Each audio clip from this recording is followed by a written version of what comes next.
എല്ലാവരും അമ്മേ, എന്റെ അമ്മേ, എന്റെ ഈശോയുടെ അമ്മേ, അമ്മേ, എനിക്ക് ഈശോ തന്നൊരമ്മേ. പരിശുദ്ധ പരമദിവ്യകാരുണ്യത്തിന് ആരാധനയും സ്തുതിയും പുകഴ്ചയും ഉണ്ടായിരിക്കട്ടെ. പരിശുദ്ധ പരമദിവ്യകാരുണ്യത്തിന് ആരാധനയും സ്തുതിയും പുകഴ്ചയും ഉണ്ടായിരിക്കട്ടെ. പരിശുദ്ധ പരമദിവ്യകാരുണ്യത്തിന് ആരാധനയും സ്തുതിയും പുകഴ്ചയും ഉണ്ടായിരിക്കട്ടെ. ഈ അപ്പനും മകനും അന്ധരാണെങ്കിലും ഇത്രയും അടയാളങ്ങളിലൂടെയാണ് അവർ ജീവിക്കണമെങ്കിലും ഇവർക്ക് ഒരു പ്രതിയോഗിയുണ്ട് ഇവരുടെ വീട്ടിൽ തന്നെ. അതെപ്പോഴും പറഞ്ഞിട്ടുള്ളതാണ്. ഒരുവൻ്റെ ശത്രു, ഈശോ പറഞ്ഞിട്ടല്ലേ, ഒരുവൻ്റെ ശത്രു അവൻ്റെ വീട്ടിൽ തന്നെ ആയിരിക്കും. ഹല്ലേലൂയ, നന്ദി, ഹല്ലേലൂയ, ഹല്ലേലൂയ, ഹല്ലേലൂയ, ആരാധന, ആരാധന,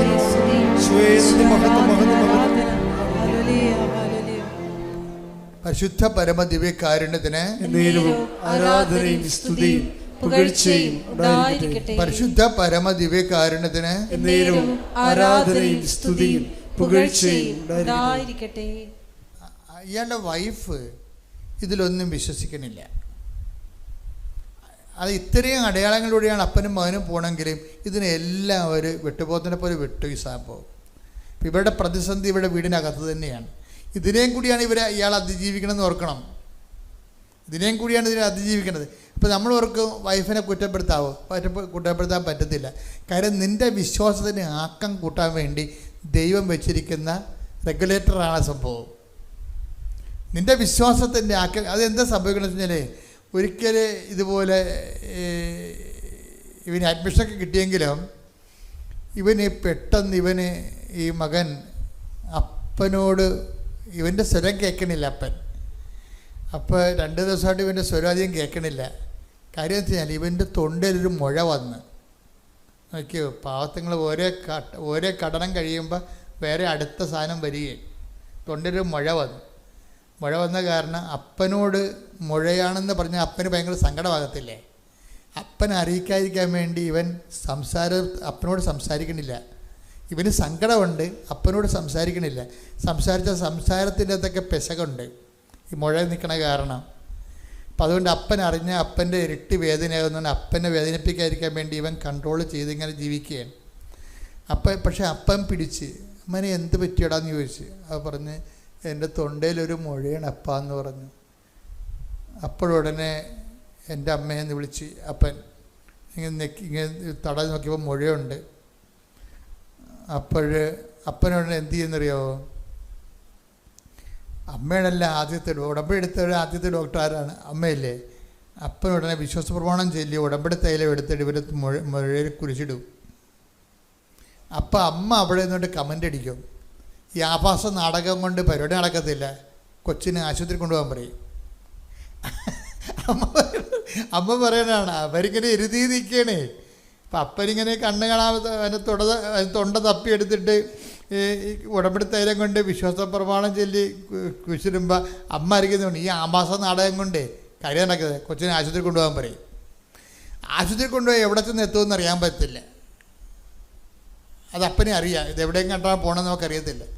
അത് കാരണം അത് ഒന്ന് അത്രയും സങ്കടപ്പെടാതെ കുരിശിട്ടിട്ട് പറയും, നാളെ രാവിലെ ആകട്ടടി എന്ന് പറയും. നാളെ രാവിലെ ആകുമ്പോൾ കൊച്ചിന് മുഴ കാണത്തില്ല. Hallelujah hallelujah. അപ്പം തപ്പി നോക്കുമ്പോൾ മുഴയില്ല. മുഴ ഉണ്ടാ മകനെ? ഇല്ലപ്പാ, എല്ലാ അമ്മ കളഞ്ഞെന്ന് പറയും.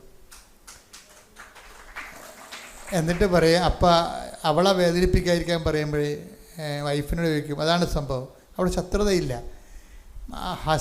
വൈഫിനെ വേദനിപ്പിക്കാതിരിക്കാൻ പറയും, എടി എങ്ങനെയാണ് ഇനി ഞാൻ എന്താണ് ഇവനെയും കൊണ്ട് ആശുപത്രിയിൽ പോയി എന്താണ് പറയേണ്ടത്?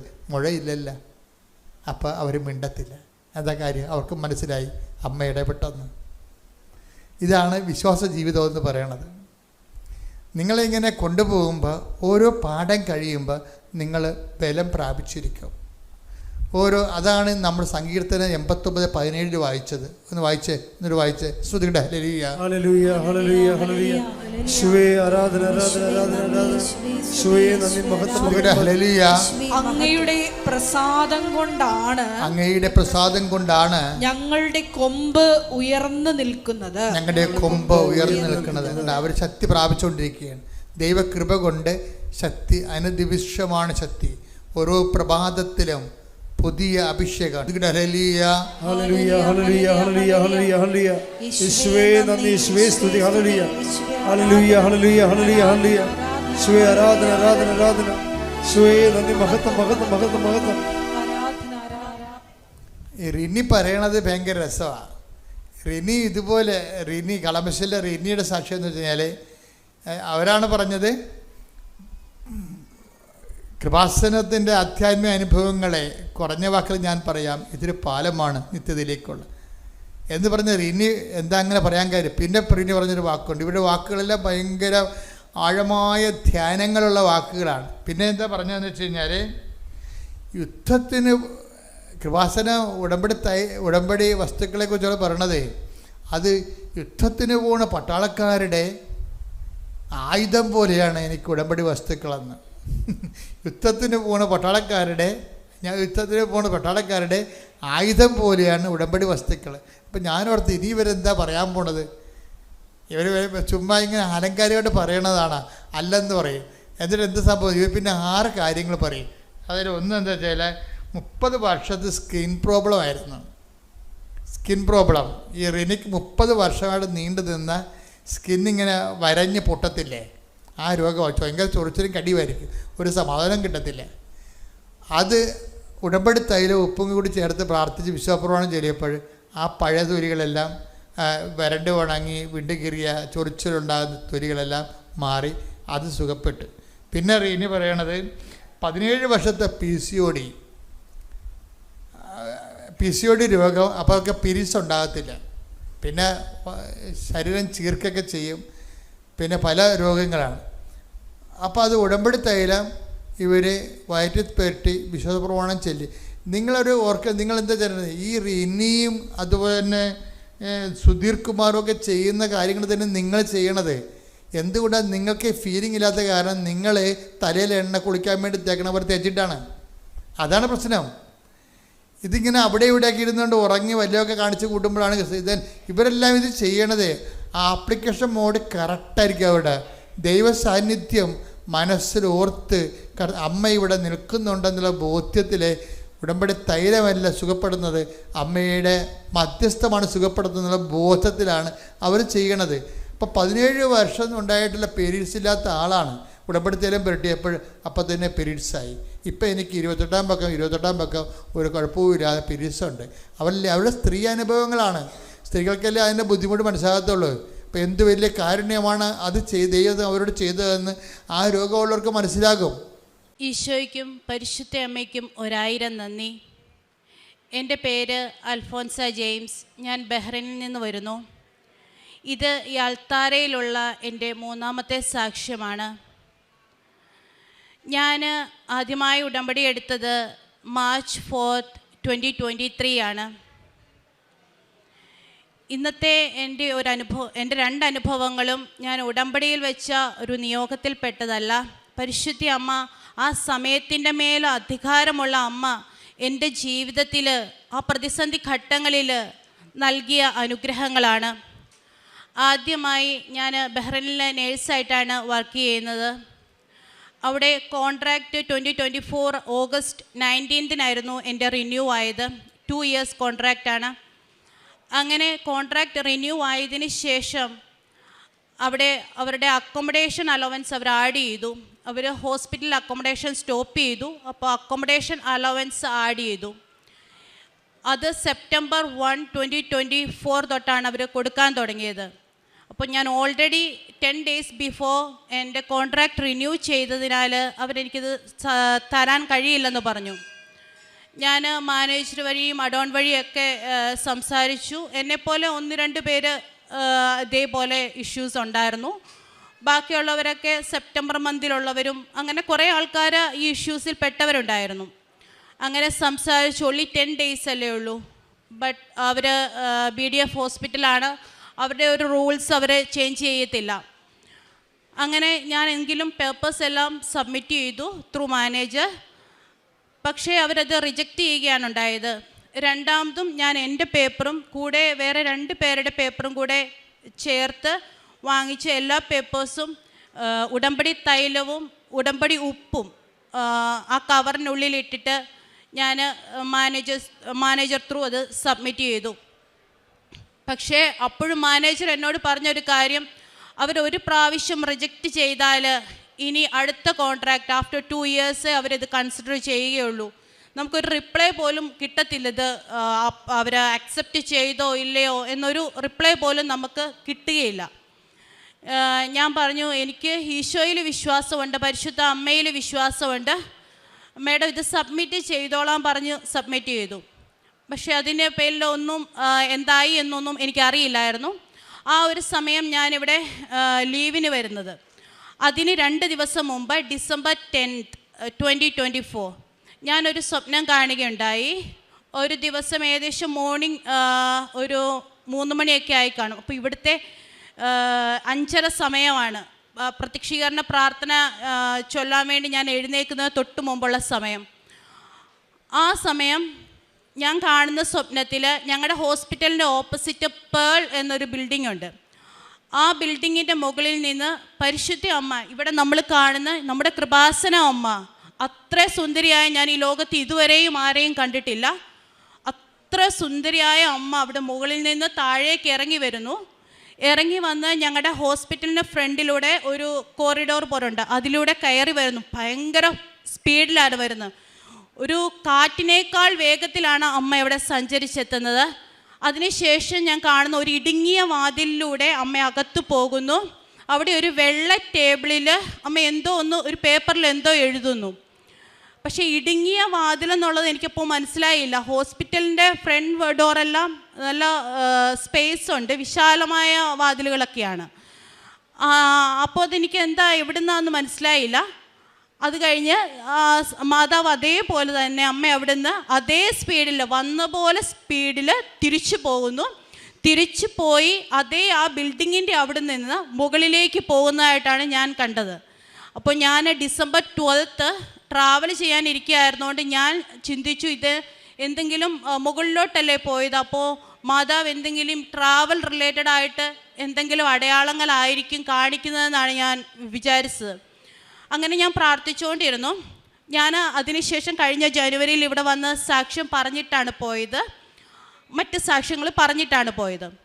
അതിനുശേഷം തിരിച്ച് ഞാൻ അവിടെ ചെന്ന് ഫെബ്രുവരി 25th, അതൊരു ചൊവ്വാഴ്ചയാണ്, ഇവിടുത്തെ ആരാധന നടക്കുന്ന സമയം, ആരാധനയൊക്കെ കഴിഞ്ഞ ഒരു സമയം, അതായത് അവിടെ ഏകദേശം ഒരു 1 മണിയൊക്കെ ആയി കാണും. ആ ഒരു ടൈമിൽ എനിക്ക് ഹോസ്പിറ്റലിൻ്റെ HR-ൽ നിന്ന് കോൾ വന്നു, നിങ്ങളുടെ കോൺട്രാക്റ്റ് സൈൻ ചെയ്യാൻ വേണ്ടി വരിക എന്ന് പറഞ്ഞ് വിളിച്ചു. അപ്പം ഞാൻ പറഞ്ഞു, ഓൾറെഡി ഞാൻ കോൺട്രാക്റ്റ് സൈൻ ചെയ്തിട്ടുണ്ടല്ലോ. അവർ പറഞ്ഞു, ഇല്ല, നിങ്ങളുടെ അക്കോമഡേഷൻ അലവൻസ് ആഡ് ചെയ്ത പുതിയ കോൺട്രാക്റ്റാണ്, അത് സൈൻ ചെയ്യാനായിട്ട് വിളിക്കുന്നെന്ന് പറഞ്ഞു. ഞാൻ അവിടെ സൈൻ ചെയ്യാൻ വേണ്ടി അപ്പോൾ തന്നെ അവിടെ ചെന്നപ്പം ആ HR-ൻ്റെ സൈഡിലുള്ള ഒരു ഡോറ് അതേപോലെ ഞാൻ സ്വപ്നത്തിൽ കണ്ട അതേ ഇടുങ്ങിയ ഡോറാണ്. BDF ഹോസ്പിറ്റലായതുകൊണ്ട് നമ്മൾ ആ HR-ൻ്റെ ഭാഗത്തോട്ടൊന്നും പോകാറില്ല, ഇതുകൊണ്ട് ഞാൻ അതിനെ ശ്രദ്ധിച്ചിരുന്നില്ല. കണ്ടിട്ടുണ്ടാവാം, പക്ഷേ എൻ്റെ ഓർമ്മയിലുണ്ടായിരുന്നില്ല. അതേ ഡോറിലൂടെയാണ് അന്ന് പരിശുദ്ധ അമ്മ വന്ന് ഞാൻ സൈൻ ചെയ്ത് കോൺട്രാക്റ്റ് സൈൻ ചെയ്തതും അതേ ഒരു വെള്ള കളറുള്ള ടേബിളിലാണ് സൈൻ ചെയ്തത്. ഞാൻ സ്വപ്നത്തിൽ എന്താണോ കണ്ടത് അതേ ടേബിളിലാണ് പരിശുദ്ധ അമ്മ എനിക്ക് വേണ്ടി അവർക്ക് മുൻപേ സൈൻ ചെയ്തത്. സമയത്തിൻ്റെ മേൽ അധികാരിയായ അമ്മ 2 വർഷം BDF ഹോസ്പിറ്റലുകാർ ടൈം പറഞ്ഞെടുത്ത് പരിശുദ്ധ അമ്മ അത് മാസങ്ങൾക്കുള്ളിൽ കൃത്യമായിട്ട് അതെനിക്ക് ശരിയാക്കി തന്നു. പരിശുദ്ധ അമ്മയ്ക്കും ഈശോയ്ക്കും 1000 നന്ദി.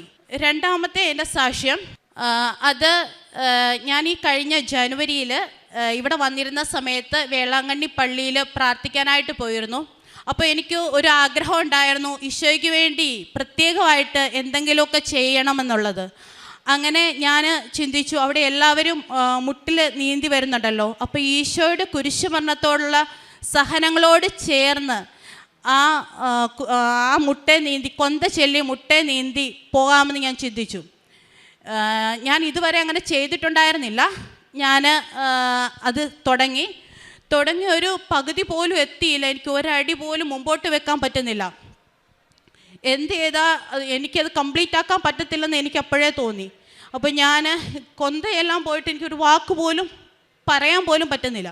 അപ്പം ഞാൻ ഇങ്ങനെ മനസ്സിൽ പ്രാർത്ഥിച്ചു, പരിശുദ്ധ അമ്മേ, സഞ്ചാരി മാതാവേ, അമ്മയ്ക്ക് കഴിയാത്തതായിട്ടൊന്നുമില്ലല്ലോ. അമ്മ ഈശോയോട് ഒന്ന് പറഞ്ഞ്, ഈശോയുടെ കുരിശിൻ്റെ വഴിയെ അമ്മ പോയതല്ലേ, അമ്മ ഈശോയ്ക്ക് കരുത്ത് പകർന്നതല്ലേ, എന്നെയും അതിൻ്റെ അവസാനം വരെ എത്തിക്കണേ എന്ന് ഞാൻ പ്രാർത്ഥിച്ചു. അപ്പോൾ ഉടനെ എൻ്റെ മനസ്സിൽ എനിക്കൊരു വചനം ഈശോ തന്നു. അതിതായിരുന്നു, വിശുദ്ധ ലൂക്ക 1:35. പരിശുദ്ധാത്മാവ് നിൻ്റെ മേൽ വരും, അത്യുന്നതൻ്റെ ശക്തി നിൻ്റെ മേൽ ആവസിക്കും. ഞാൻ ഈ വചനം കണ്ടിന്യൂസ് ആയിട്ട് ഉരുവിട്ടുകൊണ്ടിരുന്നു. ഞാൻ എങ്ങനെയാ അതിൻ്റെ ഫിനിഷിംഗ് പോയിന്റിൽ എങ്ങനെ എത്തിയെന്ന് എനിക്കറിയില്ല. ഒരു ഭാരവും ഉണ്ടായിരുന്നില്ല. വളരെ ഈസി ആയിട്ട് ഞാൻ അവിടെ വരെ എത്തി. അതിൽ നിന്ന് അപ്പോൾ എനിക്ക് ഈശോ തന്ന വേറൊരു മെസ്സേജ് ഇതാണ്, ജീവിതത്തിൽ ഇതുപോലെയാണ്, നമ്മുടെ ദുഃഖങ്ങളും ദുരിതങ്ങളും ഒക്കെ നിറഞ്ഞതാണ് നമ്മുടെ ജീവിതം. അപ്പോൾ ഇതുപോലെ ഈശോയുടെ വചനങ്ങൾ പരിശുദ്ധ അമ്മയോടൊപ്പം ഉരുവിട്ടാൽ നമ്മൾ പോലും അറിയത്തില്ല, പ്രയാസങ്ങളുണ്ടാകും, ബുദ്ധിമുട്ടുകളുണ്ടാകും, പക്ഷെ നമ്മൾ അറിയില്ല അതിൻ്റെ വേദനയോ തളർച്ചയോ ഒന്നും നമ്മൾ അറിയില്ല. ഈശോയും അമ്മയും കൂടെ നമ്മളെ നിത്യതയാകുന്ന ആ ഫിനിഷിംഗ് പോയിന്റിൽ ഈ ലോകമാകുന്ന ബുദ്ധിമുട്ടുകളും പ്രയാസങ്ങളും ഒക്കെ നിറഞ്ഞ് ഈ ലോകമാകുന്ന ജീവിതത്തിൽ നിന്ന് നിത്യതയിലേക്ക് പരിശുദ്ധ അമ്മ ഈശോയുടെ കൈയും പിടിച്ച് നമ്മളെ എത്തിക്കുമെന്നുള്ള ഒരു മെസ്സേജാണ് എനിക്കപ്പോൾ ഈശോ തന്നത്. ഇത്രയധികം അനുഗ്രഹങ്ങൾ നൽകിയ പരിശുദ്ധ അമ്മയ്ക്കും ഈശോയ്ക്കും 1000 നന്ദി. ഞാൻ ചെയ്യുന്ന പ്രേക്ഷിത പ്രവർത്തനം, ഞാൻ ഇവിടുന്ന് കിട്ടുന്ന പത്രങ്ങൾ ഇവിടെയുള്ള പല പള്ളികളിൽ ഞാൻ സാധാരണ കൊടുക്കാറില്ല. കാരണം ഇപ്പോൾ എല്ലാവർക്കും തന്നെ ഓൾമോസ്റ്റ് കൃപാസനത്തെ പറ്റി അറിയാം. പക്ഷേ ഉടമ്പടിയൊക്കെ എടുക്കുന്നത് കുറവാണെന്നേ ഉള്ളൂ, എങ്കിലും ആൾക്കാർക്ക് അറിയാം. അതുകൊണ്ട് പള്ളികളല്ലാതെ വേറെ പൊതുസ്ഥലങ്ങളിൽ, ബസ് സ്റ്റാൻഡുകളിൽ, അങ്ങനെയുള്ള സ്ഥലങ്ങളിലാണ് ഞാൻ സാധാരണയായിട്ട് ഇവിടെ പത്രങ്ങൾ കൊടുക്കാറുള്ളത്. അവിടെ ബഹ്റൈനിലാണേലും അവിടെ ഞങ്ങൾക്ക് പള്ളികളിൽ കൊടുക്കാൻ പാടില്ലെന്ന് അവിടുത്തെ അച്ഛൻ പറഞ്ഞിട്ടുണ്ട്. അപ്പോൾ നമ്മൾ വർക്ക് ചെയ്യുന്ന ഹോസ്പിറ്റലിൽ ഫ്രണ്ട്സിൽ അങ്ങനെയൊക്കെ അറിയാവുന്ന എല്ലാവർക്കും കൊടുക്കാറുണ്ട്. പിന്നെ വേറെ ഇപ്പം നമ്മുടെ ഇന്ത്യൻസ് മലയാളികളല്ലാതെ ഇന്ത്യൻസ്, ഫിലിപ്പീൻസ് അങ്ങനെയുള്ളവർക്കെല്ലാം ഇതിനെപ്പറ്റി പറഞ്ഞു കൊടുക്കാറുണ്ട്. ഈശോ മിശിഹായ്ക്ക് സ്തുതിയായിരിക്കട്ടെ. എൻ്റെ പേര് ബിന്ദു. ഞാൻ കട്ടപ്പന ഇടവകയിൽ നിന്ന് വരുന്നു. എനിക്ക് 2024 9-ാം മാസം ഞാൻ ഇവിടെ വന്ന് ഉടമ്പടി എടുത്തതാണ്. 12-ാം മാസം 24-ാം തീയതി ഞാൻ പുതുക്കാൻ വന്നപ്പോഴത്തേക്കിനും 23-ാം തീയതി എൻ്റെ മോനൊരു ആക്സിഡൻ്റ് ഉണ്ടായി. അത് പിന്നെ 2 മോനുമായിട്ട് ബൈക്കിൽ പോയപ്പോൾ കാറും ബൈക്കുമായിട്ട് കൂട്ടിയിടിച്ചാണ് ആക്സിഡൻ്റ് ഉണ്ടായത്. മോന് പുറകിലിരുന്ന കാരണം കൊണ്ട് തെറിച്ചു പോയി. പിന്നെ തല നല്ലതുപോലെ പോയി ഇടിച്ച് തലച്ചോറെല്ലാം വെളിയിൽ ചാടി ഭയങ്കരമായിട്ട് സീരിയസ് ആയിരുന്നു. ബൈക്ക് ഓടിച്ചോയിരുന്ന മോനെ ആദ്യം തന്നെ ഹോസ്പിറ്റലിൽ എത്തിച്ചു. ഈ മോന് തെറിച്ച് വീണ് ബ്ലഡിൽ കുളിച്ച് കിടന്നതുകൊണ്ട് ആരും എടുക്കാനായിട്ട് മുതിർന്നില്ലായിരുന്നു. പിന്നെ ഒരു ഓട്ടോക്കാരൻ അവിടെ കൊണ്ടുപോയി ആശുപത്രി കൊണ്ടുപോയി സെൻറ്റ് ജോൺസ് ഹോസ്പിറ്റലിൽ കൊണ്ടുപോയി അഡ്മിറ്റാക്കി. 2 ദിവസം കഴിഞ്ഞപ്പോഴത്തേക്കിനും 2 ദിവസം വരെയും ഒന്നും പറയാറായിട്ടില്ല. മറ്റേ മോൻ അപകടനില തരണം ചെയ്തു. ഈ മോന് 1% പോലും പറയാനൊന്നും പറ്റത്തില്ല ചേച്ചി. അത് കാരണം കൊണ്ട് നമുക്ക് പ്രാർത്ഥിക്കാം, എല്ലാം ദൈവത്തിൻ്റെ കരങ്ങളിലാണെന്ന് പറഞ്ഞ് രാത്രിയിൽ എന്നെ ഇവൻ്റെ കൂട്ടുകാരൻ പിള്ളേരെന്നെ വിളിക്കുമായിരുന്നു. പിന്നെ ചേച്ചി ഇങ്ങനെ മോന് ആക്സിഡൻ്റ് ഉണ്ടായി, എത്രയും പെട്ടെന്ന് ഹോസ്പിറ്റലിൽ വരണമെന്നും പറഞ്ഞുകൊണ്ട് ഞാൻ അവിടെ ചെന്ന് അത് കഴിഞ്ഞപ്പോഴത്തേക്കിനും പിന്നെ വെൻറ്റിലേറ്ററിലായിരുന്നു. 3-ാമത്തെ ദിവസം ഞാനിവിടെ വന്ന് ഉടമ്പടിയിലായിരുന്നു ഞാൻ. അന്നേരം ഞാൻ എൻ്റെ കയ്യിലിരുന്ന നേർച്ച വസ്തുക്കളെല്ലാം എടുത്ത് ഹോസ്പിറ്റലിൽ പോയി. പിന്നെ ഇവന് 3-ാമത്തെ ദിവസം എൻ്റെ ആങ്ങളയുടെ ഭാര്യ ഇവിടെ വന്ന് അച്ഛനെ കാണുകയും അച്ഛൻ പറഞ്ഞു ഫോട്ടോ എടുത്ത് പേപ്പർ തരണമെന്ന് പറഞ്ഞു. ഫോട്ടോ എടുത്ത് പേപ്പർ പ്രിൻ്റ് ചെയ്ത് അച്ഛനെ കണ്ട് അച്ഛൻ അത് കൈവച്ച് പ്രാർത്ഥിച്ച് തൈലം പൂശി കൊണ്ടുവന്ന് പിന്നെ കാശ് രൂപവും പിന്നെ കൊന്തയും തന്ന് വെഞ്ചേച്ച് അത് ഇവൻ്റെ തലവെണ്ണയുടെ അടിയിലും വെച്ച് പ്രാർത്ഥിച്ചു. അത്രയും 15 ദിവസം ഇവൻ വെൻറ്റിലേറ്ററിൽ കിടന്നു. ഒന്നും പറയാറായില്ല എന്ന് പറഞ്ഞുകൊണ്ട് 15 ദിവസം വെൻറ്റിലേറ്ററിൽ കിടന്നിട്ട് ഇവന് 2 ആഴ്ച കഴിഞ്ഞപ്പോഴത്തേക്കിനും ഭക്ഷണമൊന്നും ഇവൻ എടുക്കുന്നില്ലായിരുന്നു. 2-ാമത്തെ ആഴ്ച ഡോക്ടർ പറഞ്ഞു ഒരു ശകലം കടിഞ്ചായ തരാമോ എന്ന് ചോദിച്ചപ്പോഴത്തേന് പിന്നെ നേർച്ച വസ്തുവിൽ തൈലം ഞാൻ ഇവനെ കാണാൻ എന്നെ മാത്രമേ കയറ്റത്തുള്ളായിരുന്നു. അവിടെ നിന്ന് ഞാൻ ഇവൻ്റെ പെരുവിരൽ മുതൽ ഇവൻ്റെ തല വരെ ഞാൻ തൈലം തൊട്ട് വിശ്വാസ പ്രമാണം ചൊല്ലി പ്രാർത്ഥിച്ചായിരുന്നു. അത് കഴിഞ്ഞപ്പോഴത്തേക്കിനും പിന്നെ ഇവനെ കടിഞ്ചായ ചോദിച്ചപ്പോഴത്തേക്കിനും അതിനകത്ത് തേനും പിന്നെ തേനിട്ട് കൊടുത്തു. അത് കഴിഞ്ഞപ്പോഴത്തേക്കിനും അത് കഴിഞ്ഞ് തുടരെ 250 മില്ലി വെച്ച് വെള്ളം പോലെ ഭക്ഷണമാക്കി അരച്ച് ട്യൂബിൽ കൂടെ മൂക്കിൽ കൂടെ കൊടുക്കുന്നുണ്ടായിരുന്നു. അന്നേരപ്പോഴത്തേക്കിനും പിന്നെ ഇവന് പിന്നെ അതിനകത്ത് ചോറരച്ചും പിന്നെ റാഗിപ്പൊടിയും അതും ഇതുമെല്ലാം ഇവർ പറഞ്ഞ പ്രകാരം എല്ലാം അരച്ച് പേർക്ക് കൊടുത്തതിനകത്തെല്ലാം തേനും ഉപ്പും ചേർത്ത് പിന്നെ മകന് കൊടുത്തു. പിന്നെ എന്നൊന്നു പറഞ്ഞ പോലെ പ്രത്യക്ഷകരണ പ്രാർത്ഥനയും വിശ്വാസ പ്രമാണവും ചൊല്ലി ഞാനിവനെ പ്രാർത്ഥിച്ചതിൻ്റെ ഫലമായിട്ട് ഇവൻ 15 ദിവസം വെൻറ്റിലേറ്ററിൽ കിടന്നെങ്കിൽ ഒരു സൈഡിൽ സ്കള്ള് മാറ്റി വെച്ച് ലാബിൽ വെച്ചേക്കുമായിരുന്നു. 15 ദിവസം കഴിഞ്ഞപ്പോഴത്തേക്കിനാണ് അത് ഇവനെ കണ്ണ് തുറക്കത്തില്ലായിരുന്നു. ഡോക്ടർ പറഞ്ഞു 1000-ൽ ഒരാൾക്കൊക്കെ ഇങ്ങനെ സ്കള്ള് മാറ്റി വെച്ചേച്ച് കണ്ണ് തുറക്കാതിരിക്കത്തുള്ളൂ. ഇവനെ സംബന്ധിച്ച് പിന്നെ അങ്ങനെയൊന്നും വരാൻ ചാൻസ് ഇല്ല, ഇവൻ ചെറുപ്പമല്ല എന്നൊക്കെ ഓർത്ത് ഞാൻ എന്നിട്ട് മാതാവിനെ കൈവിട്ടില്ല. ഈശോയെ ഒരു പ്രാവശ്യമെങ്കിലും മാതാവിൻ്റെ അടുത്ത് ഞാൻ വന്നതല്ലേ, എൻ്റെ കൊച്ചിനെ കൈവിടല്, അവൻ്റേതായ കാര്യങ്ങളിലെല്ലാം അവൻ തന്നെ ചെയ്യാനുള്ള രീതിയിൽ എനിക്ക് എൻ്റെ കൊച്ചിനെ തരണേ എന്ന് പ്രാർത്ഥിച്ചു. അപ്പം ഹസിൻ്റെ ബ്രദർ പിന്നെ കൂട്ടരെല്ലാം ഡൽഹിയിലൊക്കെ ഡോക്ടർമാരുണ്ടായിരുന്നു. ഇതിൻ്റെ റിപ്പോർട്ടൊക്കെ അയച്ചു കൊടുത്തപ്പോഴത്തേക്കിനും 1% പോലും മോനെ രക്ഷപ്പെടാൻ സാധ്യതയില്ല ചേച്ചി, പ്രതീക്ഷയ്ക്ക് വകയേ ഇല്ല എന്നും പറഞ്ഞുകൊണ്ട് റിപ്പോർട്ടൊക്കെ അയച്ചപ്പോഴത്തേക്കിനും പിന്നെ അവിടെ നിന്നൊക്കെ ഡോക്ടർമാർ പറഞ്ഞത്. അത് കഴിഞ്ഞപ്പോഴത്തേക്കിനും അന്നേരം ഞാൻ മാതാവിനെ മാത്രം കൈവിടാതെ കണ്ട് ഞാൻ പ്രാർത്ഥിച്ചതിൻ്റെ ഫലമായിട്ട് 15 ദിവസം കഴിഞ്ഞപ്പോഴത്തേനും അവനെ വെൻറ്റിലേറ്ററിൽ നിന്ന് എടുത്ത് റൂമിലേക്ക് വന്ന് പിന്നെയും 15 ദിവസം പിന്നെയും കൂടെ കിടന്നപ്പോഴത്തേക്കിനും ഇവൻ കണ്ണ് തുറക്കാതെ വന്നപ്പോഴത്തേക്കിനും പിന്നെ ഞാൻ മാതാവിനെ കൈവിടാതെ പ്രാർത്ഥിച്ചതിൻ്റെ ഫലമായിട്ട് ഡോക്ടർ ഒരു ദിവസം രാവിലെ പരിശോധനയ്ക്ക് വന്നപ്പോൾ പറഞ്ഞ് ചേച്ചി ഇവൻ കണ്ണ് തുറക്കാത്തത് സ്കള്ള് ലാബിൽ വെച്ചേക്കുന്നത് എടുത്ത് വെക്കാത്തതിൻ്റെ ഫലമായിട്ടാണ്, നമുക്ക് എത്രയും പെട്ടെന്ന് ഓപ്പറേഷൻ ചെയ്യാമെന്നും പറഞ്ഞ് 2-ാമത്തെ സൈഡിൽ സ്കള്ളെടുത്ത് വെച്ച് അന്നേരം തന്നെ ഓപ്പറേഷൻ ചെയ്ത് ആശുപത്രിയിൽ നിന്ന് പിന്നെ നല്ല രീതിയിൽ തന്നെ മാതാവിനെ അനുഗ്രഹിച്ച് നല്ല രീതിയിൽ തന്നെ അവിടുന്ന് 38 ദിവസം കഴിഞ്ഞപ്പോഴത്തേക്കും ഡിസ്ചാർജായി. തൃശ്ശൂർ ഇലൈറ്റ് ഹോസ്പിറ്റലിൽ പോകാൻ 5 ലക്ഷം രൂപ വേണമെന്ന് പറഞ്ഞു. ഞരമ്പ് എടുത്ത് വേറെ സ്ഥലത്തുനിന്ന് വെച്ച് പിടിപ്പിക്കണമെന്ന് പറഞ്ഞു. അത് കാരണം കൊണ്ട് അവിടുന്ന് സാമ്പത്തികമായിട്ടും ഞാൻ ഏലത്തോട്ടത്തിൽ പണിക്ക് പോകുന്ന എനിക്ക് പൈസ ഒന്നുമില്ലായിരുന്നു. ഞാൻ പ്രതീക്ഷിക്കാത്ത രീതിയിൽ എൻ്റെ മാതാവ് എനിക്ക് പൈസ തന്ന് 5 ലക്ഷം രൂപ അവിടെ കൊടുത്ത് കൊച്ചിനെ ഓപ്പറേഷൻ ചെയ്ത് ഇപ്പോൾ കൈയെല്ലാം മൂവ്മെൻ്റായി നല്ലവണ്ണം മുട്ടിൻ്റെ അവിടെ വരെ വന്നിട്ടുണ്ട്. ഇനി ബാക്കി ഇങ്ങോട്ട് വരാനുണ്ട്. പിന്നെ പ്രതീക്ഷിക്കാതെ സ്കൂളിൽ നിന്നും പള്ളിയിൽ നിന്നും എല്ലാവരും ഹസിൻ ബ്രദറും എല്ലാവരും എനിക്ക് പൈസ തന്ന് സഹായിച്ചു. പിന്നെ ഒത്തിരി ഒന്നും കാരുണ്യ പ്രവർത്തികളൊന്നും ചെയ്യാനൊന്നും പറ്റിയില്ല. ഞാൻ വന്ന ആദ്യത്തെ ഉടമ്പടി എടുത്ത് പൂർത്തീകരിക്കുന്നതിന് മുമ്പാണ് എനിക്ക് ഈ ആക്സിഡൻറ്റ് കൊച്ചിനുണ്ടായത്. അത് കാരണം കൊണ്ട് ഇനിയുള്ള ദിവസങ്ങളും എല്ലാം ദൈവത്തിനായിട്ട് സമർപ്പിച്ച് മാതാവിനെ കൂട്ടുപിടിച്ച് ജീവിക്കാനായിട്ടാണ് എൻ്റെ ആഗ്രഹം. മാതാവിനും തിരുക്കുമാരനും 1000 നന്ദി. എനിക്ക് ഇവിടം വരെ എത്തിക്കാനായിട്ട് സാധിപ്പെട്ടത് ഈശോയുടെ പ്രാർത്ഥന കൊണ്ട് മാത്രമാണ്. എനിക്ക് വേറെ ആരോടും മിണ്ടാനായിട്ട് പറ്റത്തില്ലായിരുന്നു. ഞാൻ ബൈബിൾ വായിച്ചു തുടങ്ങിയാണ് ഇവിടം വരെ എത്തിയത്. ദൈവം ഇല്ലായിരുന്നെങ്കിൽ എനിക്കൊരു പക്ഷേ വീട്ടിൽ തന്നെ ഇരിക്കട്ടെ വന്നേനെ. ഈശോയ്ക്കും തിരുക്കുമാതാവിനും 1000 നന്ദി.